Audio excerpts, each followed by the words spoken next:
Welcome back, everybody. Welcome back to the Canyon. Welcome back to another installment in the Breakdowns series. Somewhat popularly requested, and hey, pretty easy to do, and hey, gives me a little trip down memory lane because I know that they've disproven the goldfish memory thing, that like they do have a persistence of memory, but I'm starting to think that I don't, because people ask me a question about a video regardless of how recent, and my eyes just glaze over because I have no recollection. I want to say this is our fifth installment. This one was threatened in the fourth installment. Threatened, promised, announced, however you like to do it. This is Ratchet. Ratchet is, let's put it plain and simple. Ratchet is not the absolute top tier performer of the fleet. And I would change almost nothing. There's almost nothing I would change on Ratchet, because Ratchet is, if you go by the definition, how do you define what a rig is? What componentry, if you begin with something out of a box, if you begin with something, what has to remain before we get full Thesian and we change all the parts and we make it into something else? It is in my estimation that leading among all members of the fleet that Ratchet is Crawler Canyon, is identifiable as that, because there are components here that exist nowhere else. They exist singularly on this gentleman right here. You might have noticed Ratchet comes in.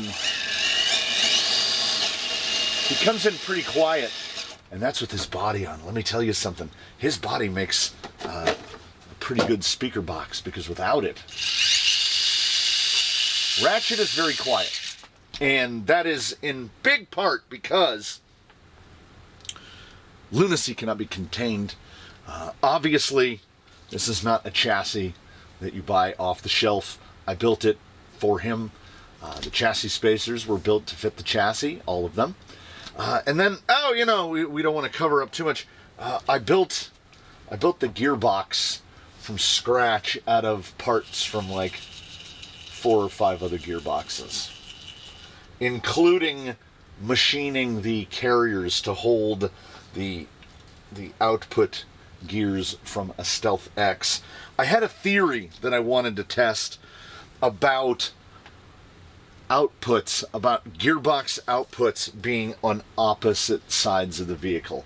I did have the opportunity to build it as an, Charisma calls it an ATAC, where one shaft rotates one way and one shaft rotates the other.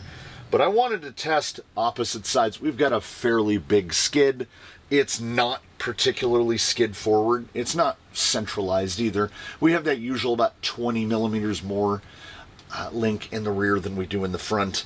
We've got a belt drive with a Fusion SE, I think it's an 1800, with a Fusion SE 1800, and we had to go to a belt drive because I wanted to build a very quiet gearbox, and also I built a gearbox with quite a lot of gear reduction in it. There are gears in there from Traxxas, Element, and Vanquish, all in there together. He is exactly 25% rear underdrive in the gearbox, so it is all stock AR-44 style gears in both portals, and they're unmolested Mias nylons. This is the first set of Mias nylons that I ever bought. They are a big part of the reason that why whenever anybody asks me, I just discovered these Mias axles. Are they any good? Yeah. They are definitely up in the top 5 of most used axles in the Canyon, to the point where I start to feel sometimes like I'm going, are we building another one on Mias nylons? Yeah, we're building another one on Mias nylons. They are unbeatable in terms of what you get for what you've spent. $80 generally for the pair, full internals, and you can get a bag. I've got one. You can get a bag with all of the internals for the axles, except for ring and pinion. All the portal gears, the stubs, the universals, everything, $15. Have I ever had to replace a part on a Mias axle? Not to my recollection. I've never broken a portal gear. I've never broken a universal. What you can do, and you didn't hear this here, if you purchase the Vanquish plastics for F10Ps and the universals for F10Ps for the front, because you have the offset pumpkin and these are not offset, and then you take all of this stuff right here, you can build a set of F10Ps with all Mias internals, except for the front universals. Now, as I say that, could you buy 2 sets of those and cut one down? I think that the long side is not long enough, is the problem. So you're stuck spending that like $45-ish. If you don't need an offset pumpkin, I mean, this guy could probably... No, I think the links would get too close. I don't think I mind the centered pumpkins at all. It was a thought experiment all the way around. I wanted to see if I could build a gearbox. I mean, a decent amount of precision is usually required. Did I put flange bearings in it? He does indeed have flange bearings. We went very industrial. Those are, of course, the venerable Panther Cougar with, of course, the milk bread foams in there. And they are, in my estimation, one of the absolute best employments for a tire of that type. Tires like the Sedona, the Chisel, the Cougar, these are all at the very... Ooh, the cream rises to the top. They are at the very top. Don't necessarily pick something out that is already... It's got that high clearance. It's got the incredible breakover. It's got the weight bias. It's got a huge sprung to unsprung advantage. Unsprung to sprung advantage. And then you put the best tires that have ever touched rock on it.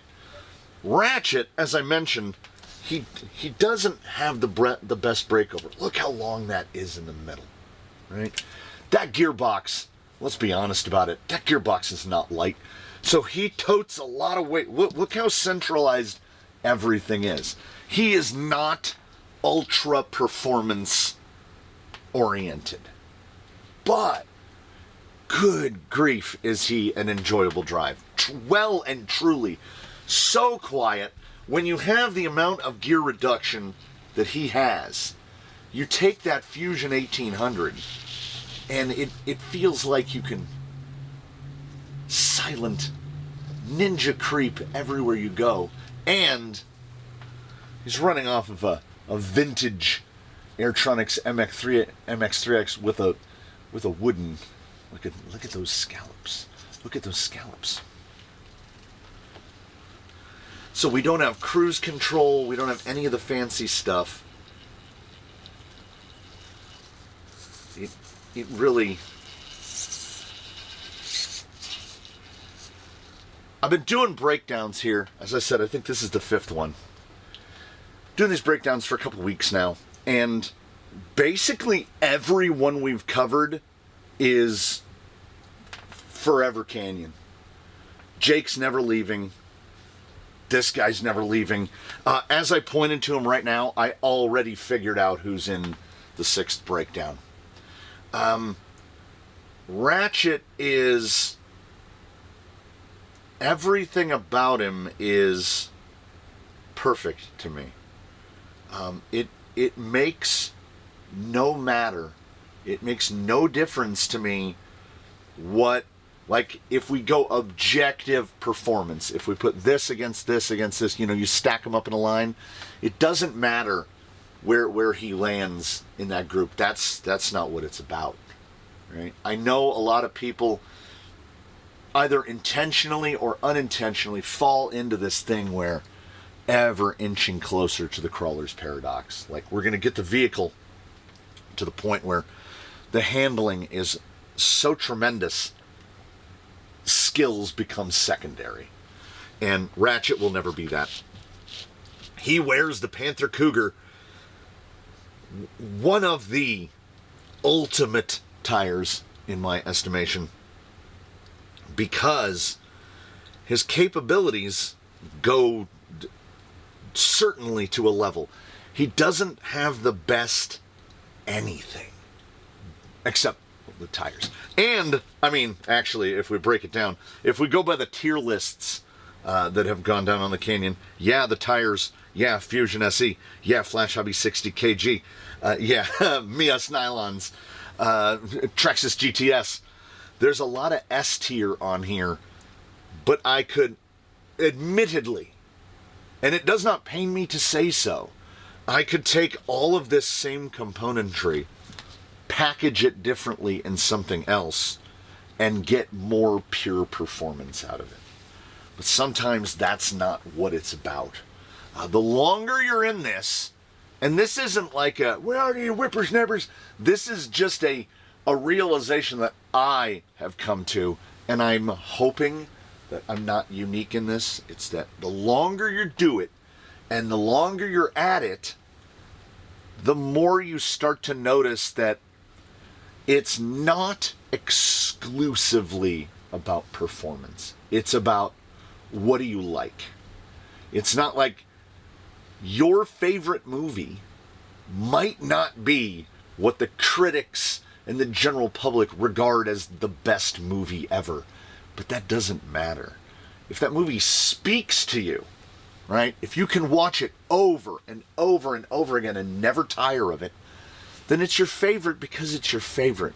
And Ratchet is one of my favorites for that very reason. The whole is more than the sum of the parts. Not to get, I don't want to light the patchouli incense in here and get too touchy-feely, but sometimes we develop these attachments to objects that are arguably inanimate, and we definitely anthropomorphize them. They develop personalities and characters, and Ratchet was built into a personality and a character. J Concepts Creep, the best, sometimes when on sale, $20 money can spend. I think routinely they're about $25.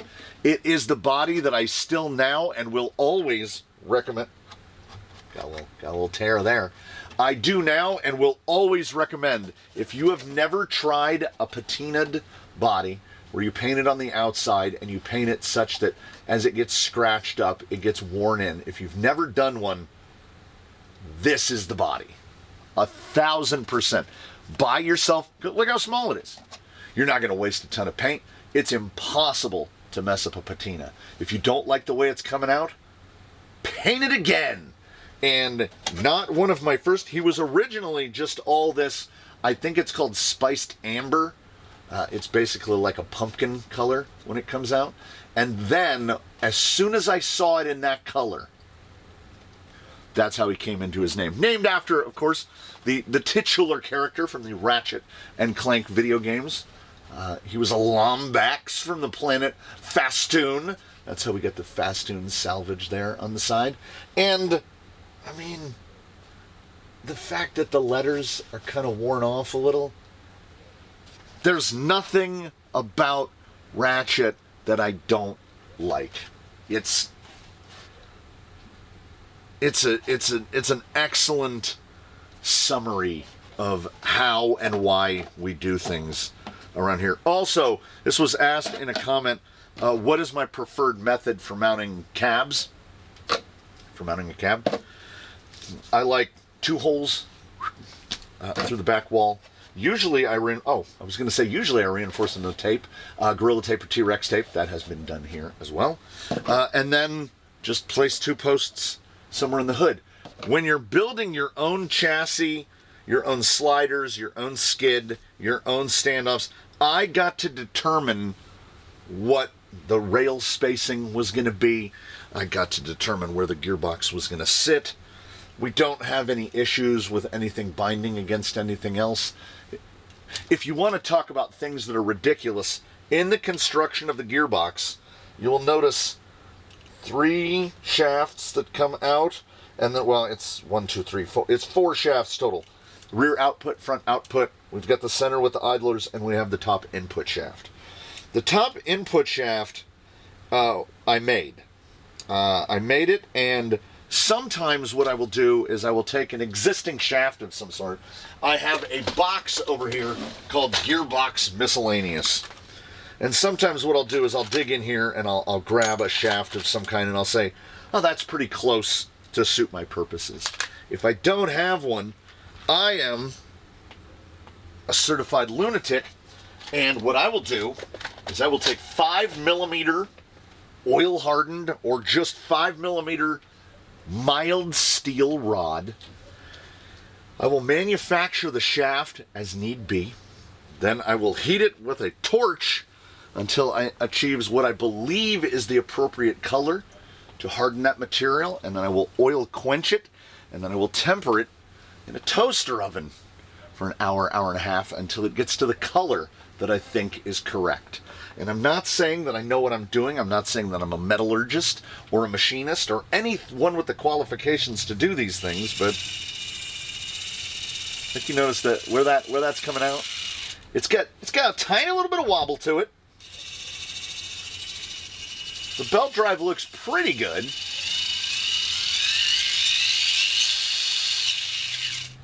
It's only been greased once in its whole history because I put 4 bolts on either side, and I would have to remove the electronics to get all bolts, 8 bolts on, and I put a hobby foam as a seal along the top.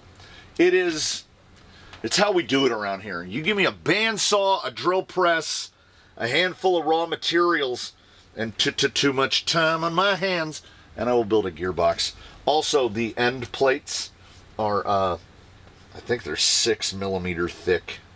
Yes, they are 6mm thick aluminum plates. It might be 1/4 inch. It might be 6.3mm thick plates. Could we have built that somewhat less robustly? Yeah. But if you ever sit down and try to build a gearbox on your own, the placement of these holes, getting gears to where they're not meshing too tightly, and then drilling those holes, drilling those 11mm bearing holes by hand on a drill press, starting with small drills and moving up to big ones, and then cleaning them out with reamers and installing. Every time a hole is drilled, you don't know if it's going to work until you're putting it together. Every single time you pull that drill press and that drill sinks into that material, you have a chance to ruin it. It's kind of the fun of it. We've got way too many shock holes in the chassis rails. Would I replace them? Never. There's absolutely no reason to. As I said, the only thing I would think about changing on him ever would be the shocks, because it's the only gunmetal on the vehicle. Yes, we've gotten to that level of insanity. I would change the shocks to something that I think is more in his color theme, and that's why I would change them. And that's how you know, if you get to that position in your life and in your collection and in your endeavor to play with tiny toy cars that go slow, if you're changing parts because you like the color, in my estimation, that means you're doing it right. Ratchet does all of it right. He's never... They're kind of grouped. There are groups of vehicles here that are in the never leaving. They are forever residents here, because Ratchet is a one of one, will forever remain a one of one. And no matter how many vehicles I build that have Mias nylons and GTS shocks and Fusion SEs and Hobby and Flash Hobby 60 kgs, none of them will be like this one. There are many like this one, but none exactly like this one, and this one is mine. What I would like to do is take this opportunity to thank you so much for joining us here in the Canyon today. I look forward to seeing you in any future endeavors, questions, comments, and concerns in the comment section below. If there's anything that I neglected to cover, please do request it in the comments. Thank you so much for joining us here on the Canyon. I look forward to seeing you. In between now and when we again, please, one and all, do your very best. Have a good one, everybody. We'll see you again here from the Canyon. Maybe we'll see Ratchet out on the rocks again. I don't know. Sometimes I do. You might think that I don't. But sometimes I do. I just grab a rig and a radio and I just go out there and drive. Peacefully, quietly, by myself. And I don't think about cameras. And it keeps me as close as I could approximate to sane. I feel like every day, getting a little further away.